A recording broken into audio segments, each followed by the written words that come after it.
Okay, welcome to lesson 1 of the tank game. So first thing we're going to do is get rid of our cat sprite.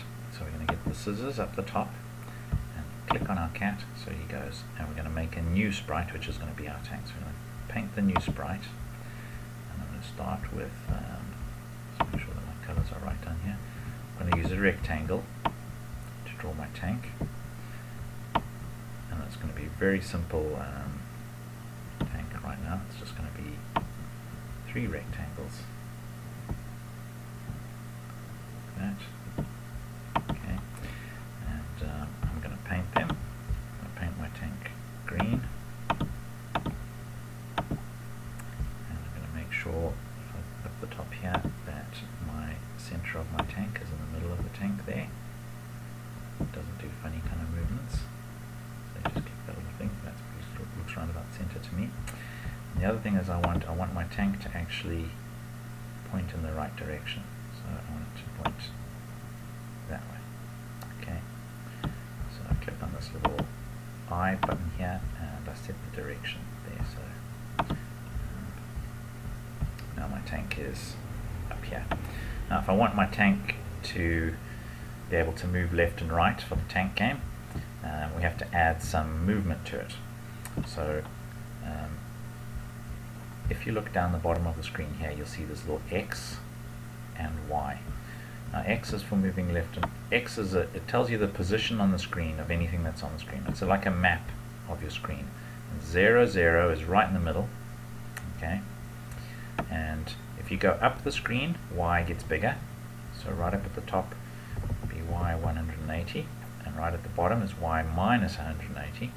And as you go left, X gets smaller, so it's minus 240 is at the very far left, and plus 240 is at the very far right.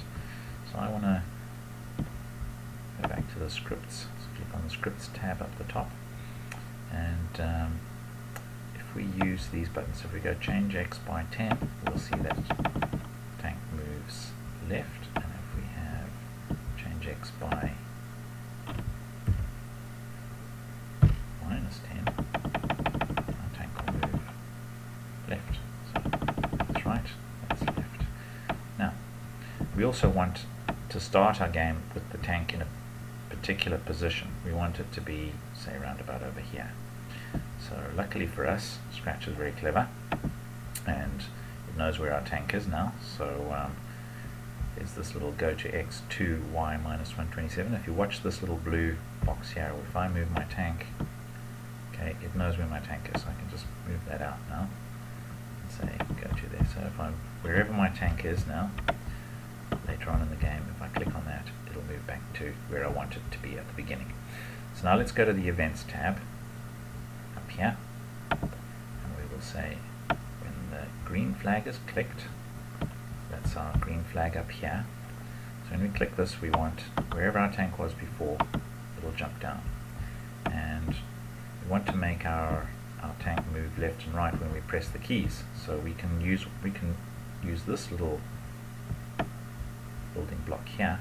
We can say when I press the right arrow, and move this one here, and say when I press the, click on the arrow and say the left arrow. Now when I move, now I can move my tank left and right. Okay, so that's the very simple movement that we're going to have. So that's the end of lesson 1. So if you can build that, and then we'll go on to lesson 2.